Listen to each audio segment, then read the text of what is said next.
Wimbledon is usually a place of silence, strawberries, and sportsmanship. But in 1995, two players shattered that image, one with a walkout, the other with a misfired ball. At the tournament, best known for its poise and primness, discipline broke down in two very different ways.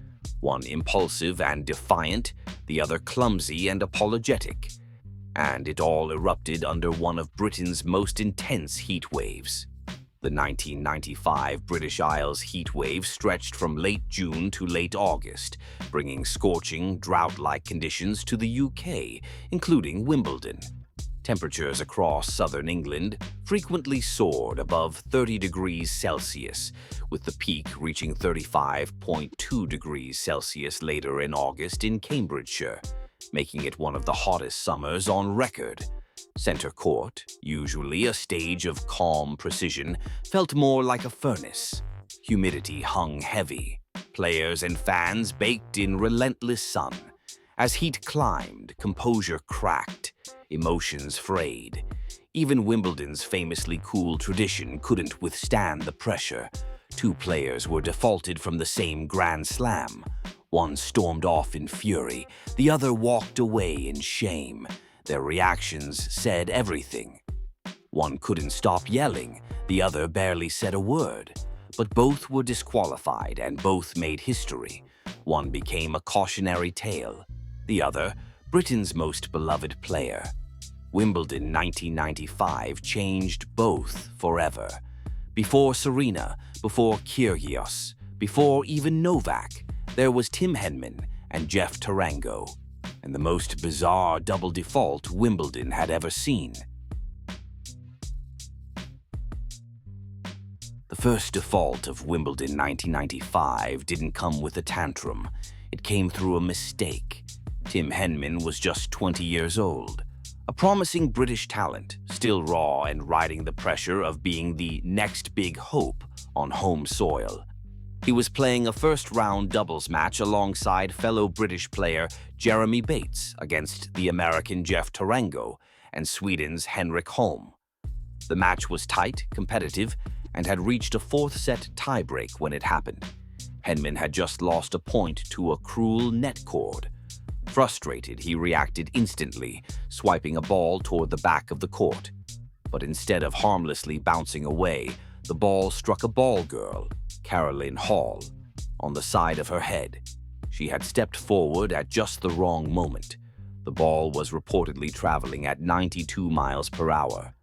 The crowd gasped. Henman froze. Caroline initially fell, then stood up and returned to her position, fighting back tears before being taken off by medical staff. The rules were clear.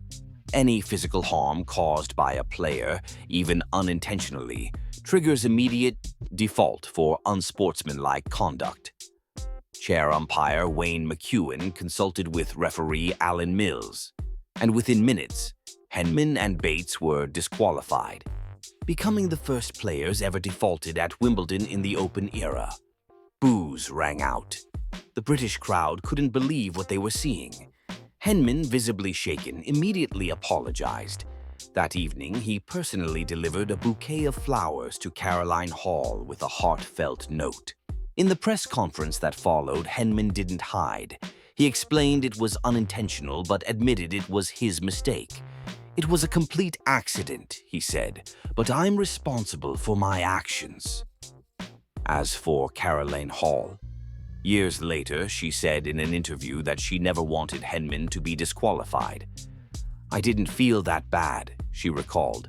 "I didn't want him thrown out. I felt sorry for him." But Henman's mistake didn't just end his tournament. It also handed victory and a second-round doubles spot to the team on the other side of the net. That team included Jeff Tarango. And as it turns out, this wouldn't be the only default Tarango be involved in that week. Incredibly, when tempers flared again just days later, not only was Tarango at the center of it, Caroline Hall was on court for that one too.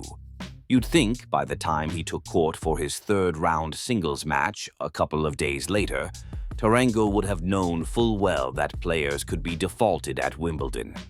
But knowing is one thing, controlling your temper, that's another.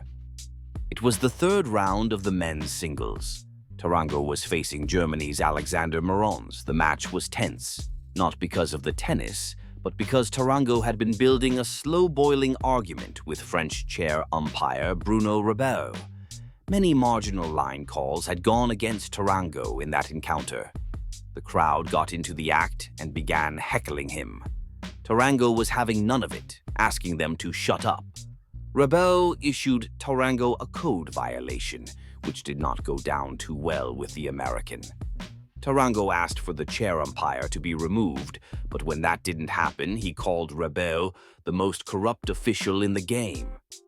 When the umpire issued a second code violation, Tarango didn't just argue. He packed up and walked off the court, mid-match, on purpose. It was one of the most dramatic exits in Wimbledon history, but the story didn't end there. As if the default wasn't bizarre enough, Tarango's wife, Benedicte Tarango, slapped the umpire across the face outside the court. Yes, you heard that right, his wife slapped the umpire. Tarango would later defend her, saying she felt he had been cheated and reacted emotionally. But the damage was done. Tarango was fined $65,500, later reduced to less than half, and later received a suspension from 2 Grand Slam events. He became a symbol of tennis rage, a cautionary tale of what happens when a player lets anger take control. And remember that ball girl from the Henman incident, Caroline Hall? She was on court again for this match too, apparently asked to bring some bananas for Tarango. Not too long after that, Tarango went bananas instead. Talk about being in the wrong place at the wrong time. Twice, 2 defaults, same week, same slam. And somehow Jeff Tarango was in the middle of both. Once the dust settled on Wimbledon 1995, the paths of Tim Henman and Jeff Tarango couldn't have looked more different, even though both had made headlines for all the wrong reasons. For Tim Henman, the default was a painful lesson, but it didn't break him. If anything, it refined him.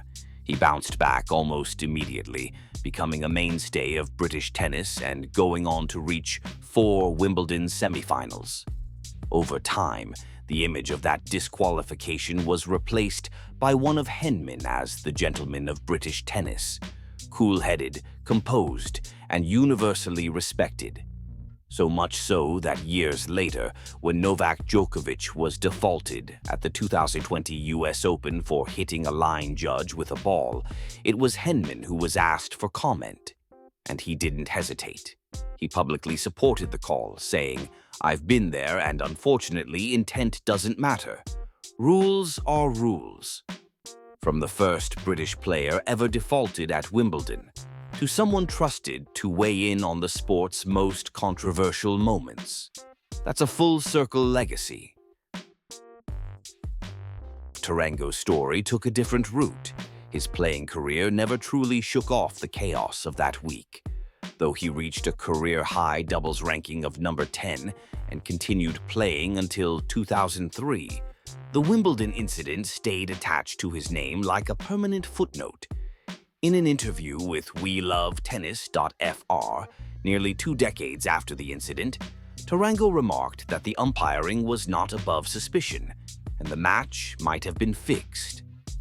Later, Tarango didn't disappear from the tennis world. Instead, he shifted focus, turning to coaching, commentary, and mentoring. He coached several ATP and WTA pros, including stints with Maria Sharapova, Andrei Medvedev, and Vince Spadea, among others. He also worked as a TV analyst and became a fixture in the tennis broadcast circuit, known for his outspoken takes and no-filter commentary. While he never fully distanced himself from controversy, Tarango carved out a second life in tennis, not as a player but as a voice and mentor behind the scenes.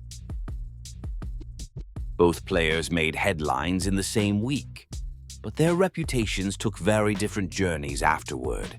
Henman became a statesman. Tarango became a cautionary tale with a second act. One became known for quiet consistency, the other for, well, never staying quiet at all. Since that surreal summer of 1995, tennis has had its fair share of defaults. There was the US Open night when Serena Williams threatened a line judge over a foot fault. Years later, David Nalbandian, in a moment of frustration, kicked a sponsor hoarding, only for it to slice into a line judge's leg, drawing blood and an immediate disqualification. Then came Denis Shapovalov, a teenage rising star who smashed a ball in anger and accidentally struck the umpire square in the face. And of course, there was Novak Djokovic at the 2020 US Open.